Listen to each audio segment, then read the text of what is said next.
رسول رحمت صلی اللہ علیہ وسلم نے فرمایا اسی آیت کی تفسیر کے اندر والسابقون الاولون من المہاجرین، اس آیت کی تفسیر اٹھا کر دیکھیں، پڑھ کے دیکھیں۔ جناب عبداللہ بن مغفل رضی اللہ تعالیٰ عنہ آپ فرماتے ہیں کہ میں نے رسول خدا صلی اللہ علیہ وسلم کی زبان اطہر سے سنا، نبی رحمت نے فرمایا کہ جس نے میرے صحابہ کو ستایا گویا اس نے مجھے ستایا، جس نے مجھے ستایا گویا کہ اس نے پروردگار کو ستایا۔ اور پھر فرمایا کہ جس نے میرے صحابہ کے ساتھ بغض رکھا، حضور نے فرمایا اس نے میرے ساتھ بغض رکھا، اور جس نے میرے ساتھ بغض رکھا اس نے پروردگار کا اپنے دل کے اندر بغض پالا۔ رب کے محبوب نے فرمایا جس نے صحابیت کے ساتھ بغض رکھا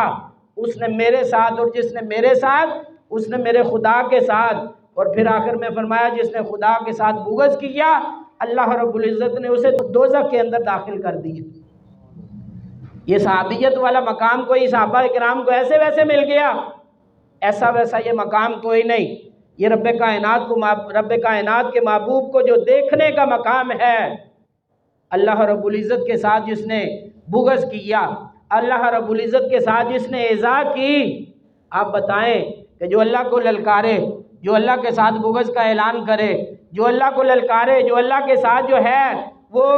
اللہ کو ستانے کا ارادہ کرے، آپ بتائیں کہ اس کائنات کے اندر اللہ کی نعمتوں کے علاوہ کسی کی نعمتیں موجود ہیں؟ جی میرے اوپر فرض نہیں بولنا، آپ بھی تھوڑا سا بولیں، کوئی بات نہیں جی۔ اللہ رب العزت کی نعمتوں کے علاوہ کائنات میں کسی کی نعمتیں موجود ہیں؟ کائنات میں کوئی دعویٰ نہیں کر سکتا، لیکن اللہ کے دعوے کو کائنات کے اندر کوئی جھٹلا بھی نہیں سکتا، اللہ کے دعوے کو کوئی جھوٹا ثابت نہیں کر سکتا، اللہ کے دعوے کو کوئی چیلنج نہیں کر سکتا۔ اگر اللہ کہے کہ جس نے میرے صحابہ کے ساتھ، میرے محبوب کے صحابہ سے بغض رکھا اس نے محبوب سے رکھا، اور جس نے محبوب سے بغض رکھا اس نے محبوب کے خدا سے رکھا،